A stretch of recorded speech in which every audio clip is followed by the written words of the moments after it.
43. Happy birthday, Will Hurd. 42. Okay. Okay.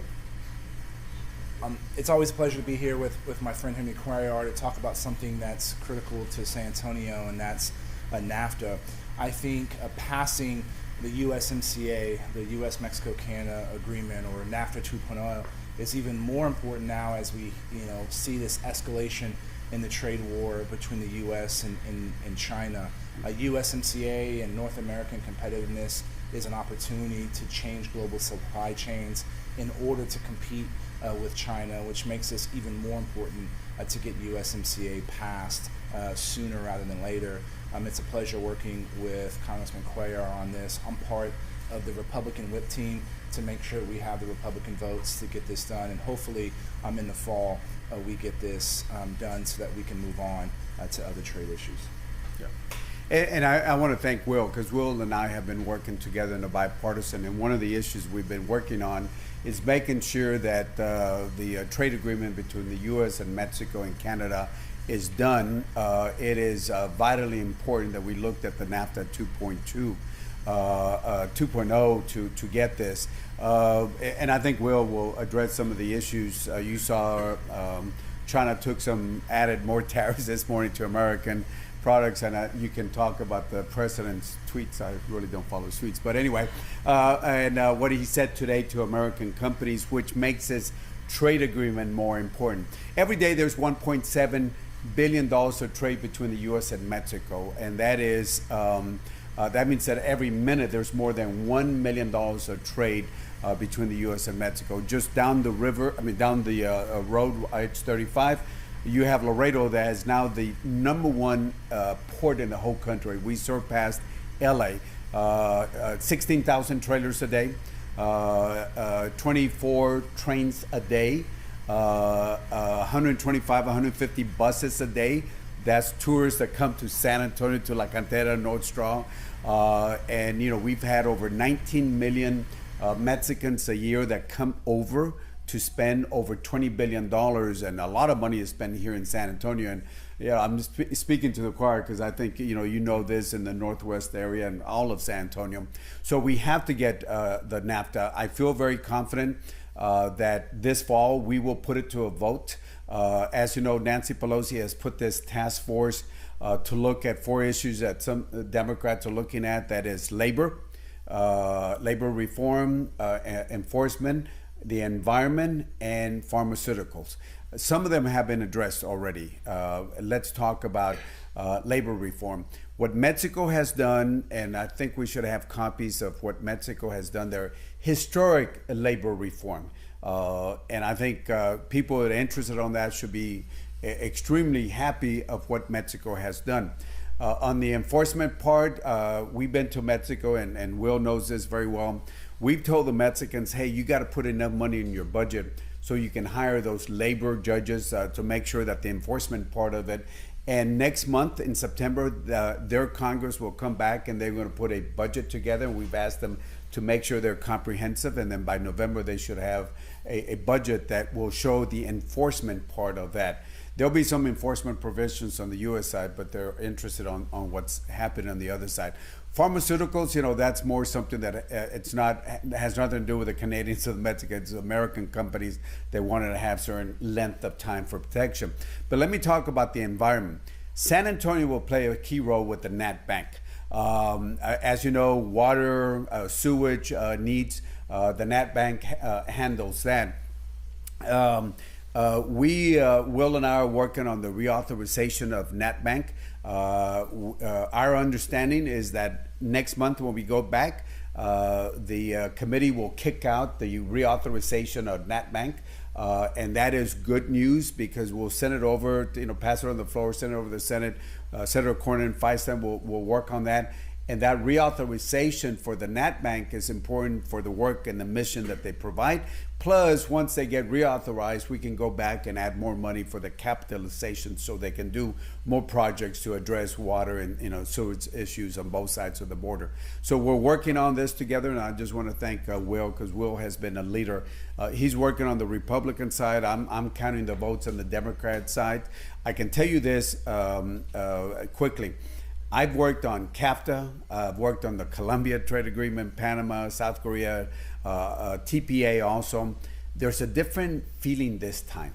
The feeling is I think you're going to get more Democrats that are going to be in favor of this. And part of it is because the U.S. Trade Representative has done a great job addressing the labor and enforcement parts of it, and they're going to continue working on that.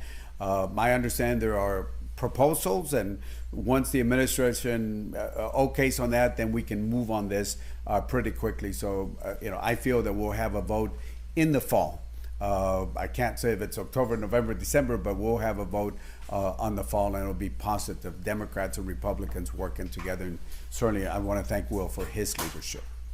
Questions? Univision, do you have any? Mostly on that bill that you're trying to pass. I think, I got it. What bill? The Sorry. on the domestic terrorism. Oh yeah.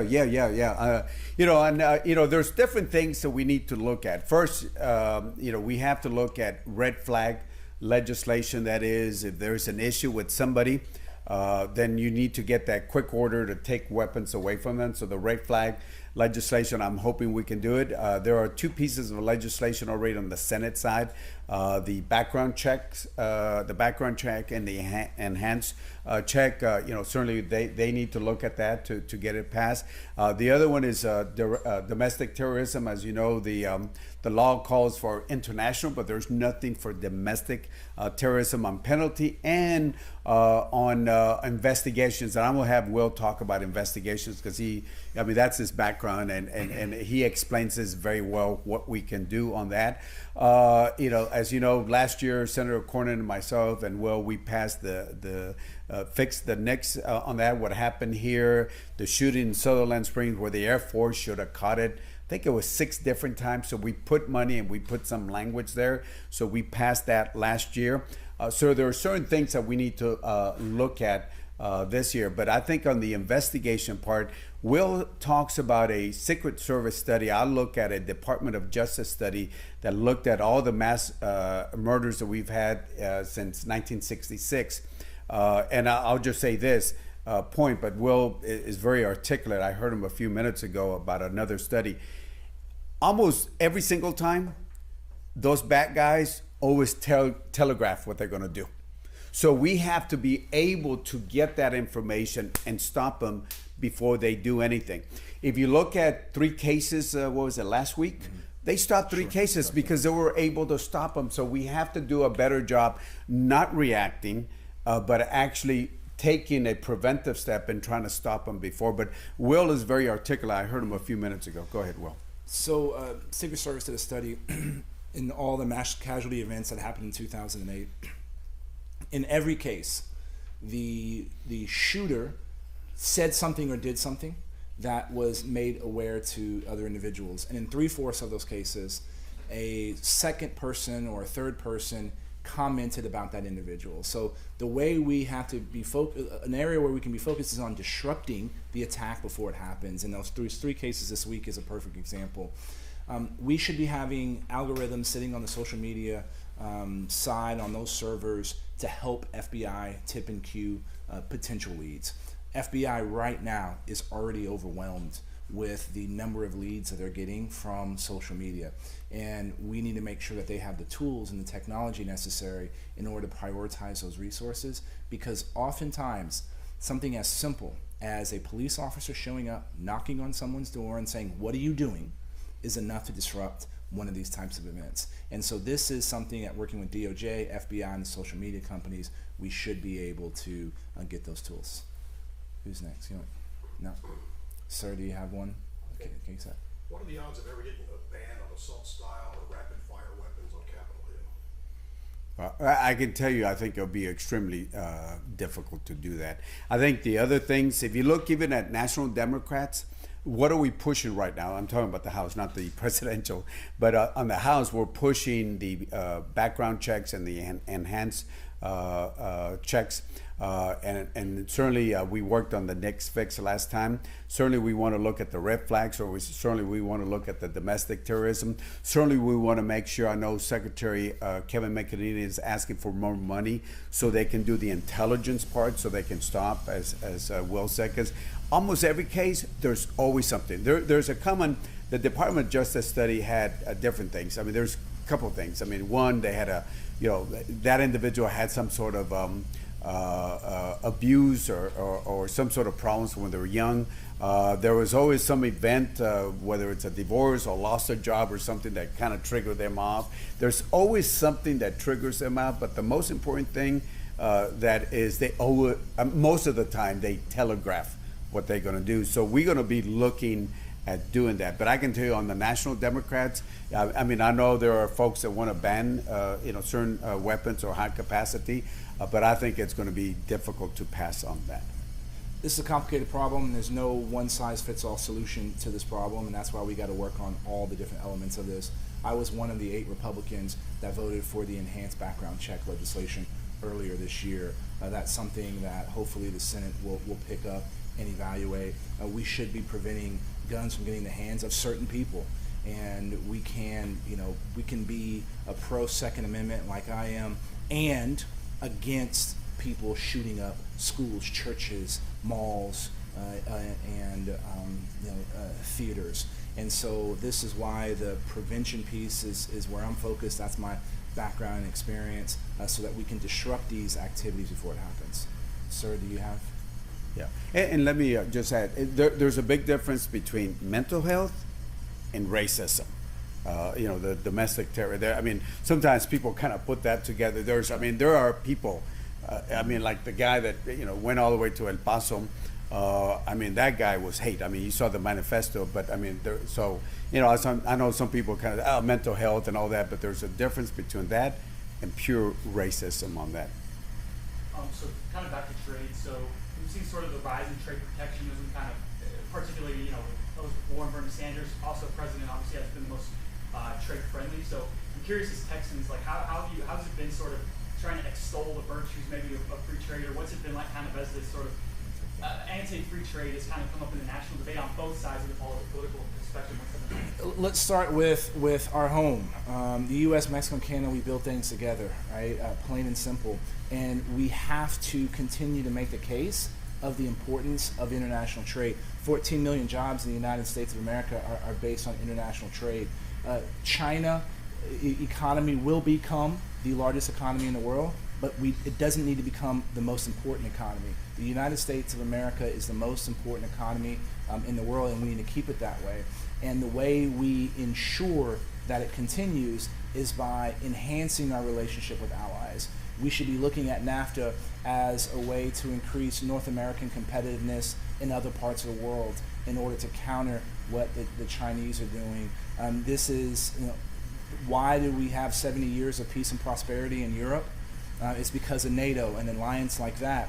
And 70 years of peace and prosperity in NATO has allowed the United States to have a really important trading partners in all those elements there, which has grown our economy. So this stuff is interconnected, but we have to continue to talk about the importance and how Toyota here in San Antonio exports, and it creates a whole lot of jobs. Ask the thousands of people that work here. So I think San Antonio and South Texas is an example for the rest of the country. Let me talk about pure politics on trade. I mean, first of all, let me follow up on, and then I'll talk about the politics. Will is right. I mean, this. If there's a number one state that's impacted, it's the state of Texas. There's no other state that is involved in trade, especially with Mexico, whether it's in the ag products, whether it's in computers, or gas. The natural gas that we send to Mexico. I mean, there's no other state like Texas. So for us, it's a win-win-win type of situation, number one. Number two, it's very simple. Don't we want to have a strong, prosperous Mexico? I mean, if you look at it, there's less Mexicans coming in now. It's Central Americans. So we want to have a strong, prosperous Mexico on that. That includes also Central America. They need jobs over there. In fact, I just got off the phone 2 days ago with the president-elect for Guatemala, and he's saying, hey, we need to work with you. on jobs, because we have more jobs, especially in the rural areas, because they're facing certain things in Central America. It's the rural areas. It's not really the people from the urban areas, but the rural areas that don't have the jobs. Coffee prices are some of the lowest they've had in years, and they have a drought. I don't want to get into climate change and all that, but they've had a drought. And when the drought hits them for years, you know what happens. They can't grow, so they go look for jobs. So, we have to make sure that we have a strong, prosperous Mexico and Latin America also. But the other thing is pure politics. Let me talk about on the Democratic side. It makes sense to support this. It really does. But I can tell you, I always look, I put Democrats in certain categories. There are ones that are never going to support a trade agreement. We got some here in Texas. I'm not going to mention names. They'll say they'll look at it, but they're going to vote no every single time. That's philosophically, that's what they're going to do. Then there are members like myself on the Democrat side, will, of course, yes, but that we support in trade, because every great civilization always has trade. It's not protectionism, it's trade. So I'm a big believer in trade, fair trade, but I want to see that. Then there's Democrats right now that are, they'll get to a yes. And we have a whole bunch of Democrats in Texas, no names mentioned. But I think that once Pelosi puts that implementing language, they're going to say, well, if it's good enough for Pelosi, then they'll move forward on that. But I want to see a strong support from Texas. Will can talk about the Republicans, but I can tell you from the Democrats, they should be supporting this, because this affects San Antonio.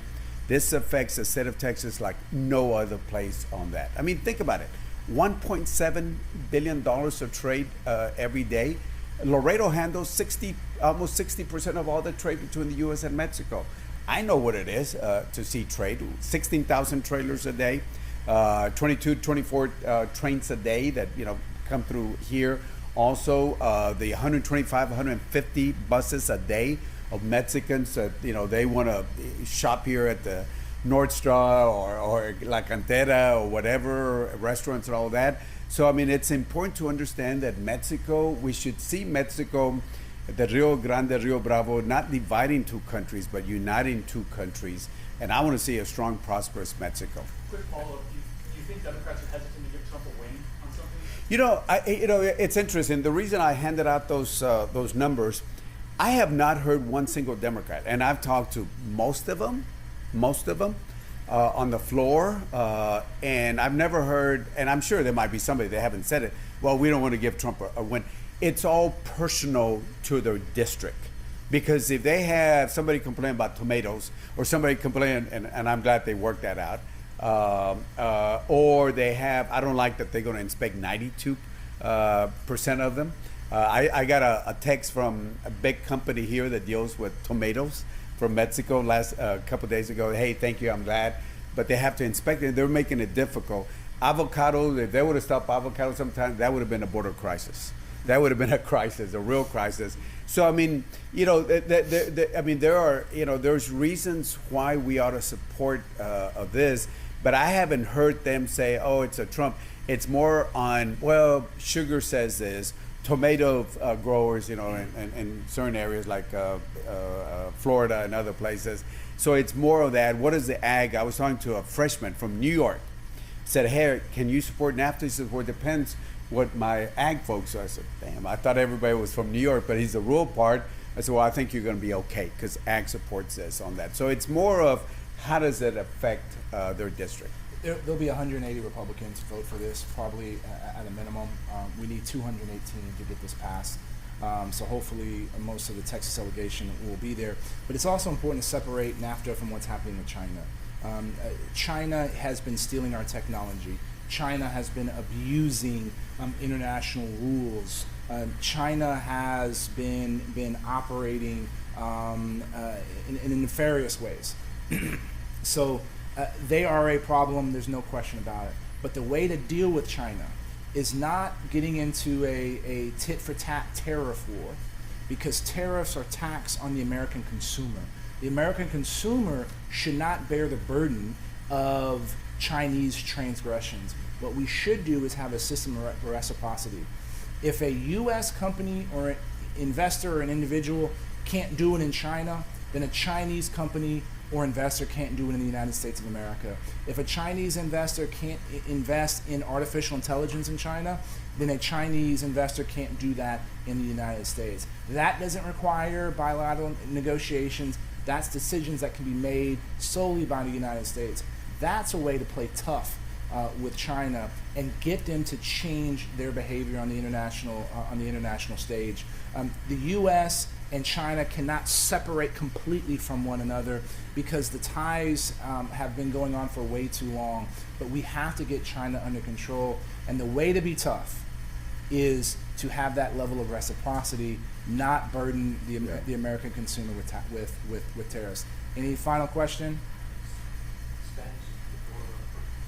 En español? Yeah, nice. Okay. Lo siento, I gotta run, buddy. Okay. Yeah, good to see you. Thank you. And again, I want to thank Will on the Thanks, Sean. reimbursement. As a member of appropriations, I want to thank him because he really did a great job. Thank you. Explain that to them if you haven't. I think that'd be good for San Antonio. Okay, thanks. Okay, let me just talk about reimbursements and real quickly, and then I'll answer questions in español or francés. Español or francés? Okay, all right. Okay, oui. That's all I can say. Oui. No. First of all, as you know, this morning, the opening for the reimbursements open. There's only 10 days. There's a window of 10 days. So I certainly ask the Catholic Charities, the City of San Antonio, the other folks that have come forward here to put their application together, send it off as soon as possible. We'll follow up on that. We've asked our office, Nadia, and our offices in the McAllen area, in the Laredo area, and of course here in the San Antonio office that we have. So we want to help them make sure there's, everything works out well. I'm excited about this. It's about time that we reimburse local communities, especially communities here like in San Antonio that have done so much. So I want to thank the communities in San Antonio for providing that assistance. En español, what part in Spanish? La pregunta, preguntas en español? Yes. Okay. I guess if we can we just can we just reverse it and start with the things Sí. the Catholic Charities in 10 days and then Sí. go back? Bueno, primero, hora en la mañana, abrieron las aplicaciones, donde San Antonio, Catholic Charities, la ciudad de San Antonio y los otros grupos pueden poner sus aplicaciones para pedir el reembolso de dineros que pusieron para ayudar a los inmigrantes. Son nomás 10 días. Es importante que pongan esa aplicación y que lo pongan correcto con los recibos, los gastos que tienen. Y eso es importante. Primero, son dos prioridades. Se va a hacer las prioridades de viviendas, comidas, ropa que compraron. Y después va a ser la transportación para las personas que mandaron a Portland, Maine, a otras partes. Pero la cosa importante, va a haber $25 millones para ese tipo de reembolsos. Segundo, vamos a hablar de NAFTA, el Tratado Libre. Es muy importante que, que vamos a tener un voto ahora en unos meses. Porque necesitamos que apoyar el Tratado Libre entre los Estados Unidos. Estamos viendo lo que está haciendo China. China es un país muy diferente a México. China en muchas maneras roba la tecnología, hace cambios al currency, el dinero, muy diferente. México es un amigo. México es algo donde tenemos más de 1.7 billones de dólares de negocio cada día. Lo importante también, por ejemplo, cuando hablamos de la exportación de gas natural de Texas, de los Estados Unidos, casi el 60% de estas exportaciones se van a México. Ese es algo que debemos que ver, que el comercio entre los Estados Unidos y México es importante para los dos lados. Esperamos tener un voto en unos meses y va a ser positivo. El amigo Will Hurd está trabajando con los republicanos, yo estoy trabajando con los demócratas y vamos a tener un voto para apoyar eso. Un poquito de las legislaciones se está tratando de promover para la domestic terrorism. Sí, ahorita es un delito si hay un acto de terrorismo internacional, pero no hay algo aquí doméstico.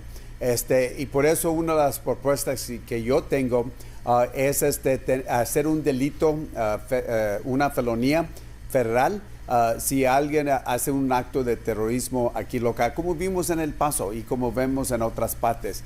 Ese es algo porque va a ser un delito federal, una felonía, pero la otra cosa lo deja hacer nosotros las investigaciones antes, porque cada estudio dice que esas personas, cuando vemos los estudios de personas que han matado personas, hay una cosa que sale casi 100% de las veces. Estas personas siempre dicen algo, o ponen algo en Facebook, o ponen algo en online y dicen antes que van a hacer eso. Y si podemos hacer esas investigaciones, trabajar con las compañías de tecnología, podemos parar a esas personas antes que maten a alguien. Nosotros lo que queremos hacer en Washington son diferentes cosas. Esta es una propuesta que yo estoy trabajando. La otra es el Red Flag.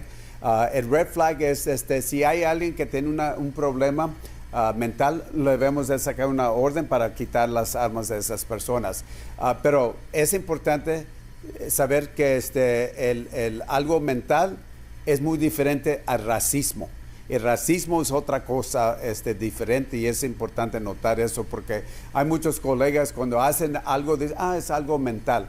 No. Diferente en una enfermedad mental y racismo que vemos aquí en los Estados Unidos.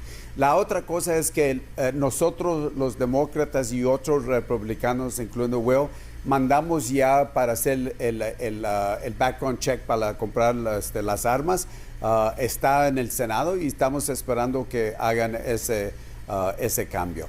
Una de las preguntas que me preguntaron para unas armas, esto muy francamente va a estar difícil. Pero primero queremos los demócratas nacionales en Washington, estamos tratando de hacer el background check, el enhancement check, que es algo importante, pero para parar esos tipos de armas ahorita va a estar difícil. Vamos a tomar esos pasos primero. La otra cosa, queremos poner dinero para la investigación para tratar de parar esas situaciones.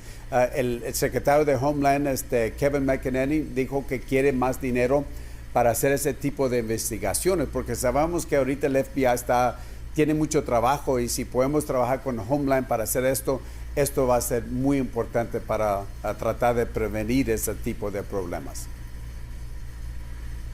Y por último, de las guerras entre China y todo, dice que...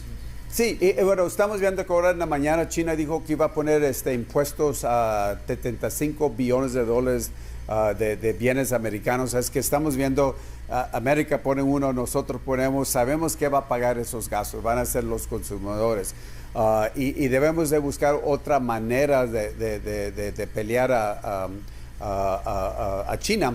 Y por eso yo siempre digo, oye, pues debemos que estar trabajando con Canadá, con Centroamérica, con México, especialmente con Centroamérica, porque si podemos crear más trabajos en esas áreas con compañías, y acabo yo de hablar hace 2 días con el presidente electo de Guatemala, él dice, oye, queremos fuentes de trabajos para que la gente no se venga para acá, porque ellos están perdiendo generaciones de jóvenes que están yendo a los Estados Unidos, y él me dijo, queremos trabajar a ver si podemos buscar dinero. La otra cosa importante, el presidente quería parar más de 4 billones de dólares de ayuda internacional. 1.1 billones de dólares iba a ser para Centroamérica. Es que con los problemas que están yendo, ya que esta ayuda que se va a ir a Centroamérica lo iba a parar el presidente. Ayer en la tarde dijeron que no iban a seguir con ese plan. One more. Catholic Charities seems to think that things peaked here in our migrant resource center probably in June, maybe because of the heat. Is this going to be the ongoing state of our border with Mexico? Well, what we've seen is this. About 3 months ago, Border Patrol had stopped about 144,000 individuals. A month later, it went down to 104,000. Right now, it's a little bit over 80,000. So we've seen the drop of people coming in. Different things. Sometimes it's the heat. Because we've seen this. We saw great numbers in 2014, as you know. So this is nothing new for us and the border. So we've seen this down. But there's a couple things that are happening also down there. One, Mexico is using the Guardia Nacional in the southern border and the northern border with us over here to help stop the people. They also stopped the humanitarian passage visa. Remember, they said they would give them a visa where they can go from the southern part of Mexico into the United States in 45 days. You know what happened when they did that? It peaked. And I have a chart that I'll be happy to share with you. I have it in the car, and I'll be happy to share that with you. There's a couple of charts there. Number one. Number two is the other thing is Mexico is now holding and deporting over 30,000 individuals a month. That's over 350,000 to 400,000 people that will be coming to the border. So, you know, we have to give credit to Mexico. They're doing that. It's not easy for them. It's hard because they don't have the resources that we have, but they're trying to do that as best as they can. So there's different things that are happening right now. So Catholic Charity is just like in the border.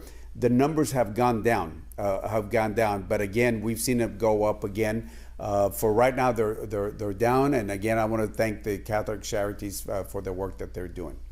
Have you heard anything about their state of council to speak? Are they getting enough donations? Obviously, this will help them, but what are you hearing from them? Yeah, you know, and again, same thing in the border, in the valley, McAllen, Laredo, and San Antonio. I mean, the generosity of people have just been tremendous on that. They've been, you know, the communities have come out. I mean, they know that if a child or a family unit needs some sort of help, they're going to come out. This reimbursement is going to be important because they can use this money again to, you know, buy more clothes and more food and shelter on that. As you know, the only difference in San Antonio, when on the second priority, it's transportation. Long distance transportation. Local transportation we've done in the border to the hospital or to shelter somewhere, that's covered on the first priority. The second priority is long distance and mental health and security services and all that. That will be in the second priority. So I'm hoping that there'll be sufficient money. If not, we're going to be adding more. But that, you know, I think folks have to look at here. Do you put somebody in a bus or do you put somebody in a airplane? I don't know. Maybe Southwest has a good deal. Send people. I don't know what it is, but we are going to be looking at costs of transportation, long distance costs. And so I just want to make sure people understand that. If y'all want to hold a second, can you go to my car, bring my briefcase? Yeah. I want to show you something. If you want to get. You know, what's happened with people. It's a briefcase in the backseat. Yeah. Yeah, it's a brown one. So I want to show you some things if y'all want copies of that. The first one is since 2014 to now, you know, how people have come in, but there's certain things, certain factors. And you can see that when the Mexicans said, here are the humanitarian visas, oh my God, I mean, there were so many people coming in, and then Mexico stopped it, and then you can see that going down. Do you think the Remain in Mexico policy had anything to do with people stop coming? Yes. Yeah, and let me explain something. MPP, the Migrant Protection Protocol that we have in Laredo, Brownsville, El Paso, and a couple other places. You know, people are used to just, you know, they're saying, hey, come in, Border Patrol will hold you for 72 hours, and then you're released at a bus station, your family. All of a sudden, there's a what? We have to wait in Mexico? Oh, we don't want to do that. And there's been, you know, it's tough because in you know, Nuevo Laredo, what happened a couple of days ago, or I mean, a couple of weeks ago, they had a shelter and the bad guys came in, hey, we want to take some of these young guys so they can be, you know, we want to recruit them. And the priest said no. And what happened is, okay, well, then you're coming with us. He's gone. You know, I mean, we think, well, I hope everything worked out with him, but he's been, you know, gone for a couple of weeks. So what we're seeing now, and this is very important, is the numbers we're seeing initially, and I'll get some next week, better numbers, out of the people that come in first for the first hearing on their credible fear. I'll get back over here. On the credible fear, you keep looking at on the credible fear, and then they have to come back for a hearing with the immigration judge. 50 to 55% are coming back. The rest are saying, I'm not going to wait here. Because they said, I thought I was just going to go in and just go in. So they said, I don't want to wait here. And plus, Mexico is sending some of those people by buses to Monterrey or to the southern part of Mexico to wait. And if they're so close to Guatemala, Honduras, they say, you know what, I'm going back. So it's interesting. There's different policies, or certain things. That's one. The heat, what Mexico's doing. I think all of that is going to lower down the numbers on that. But I have a chart. If you just give me a second, and if you want copies, I'll be happy to show you. But it's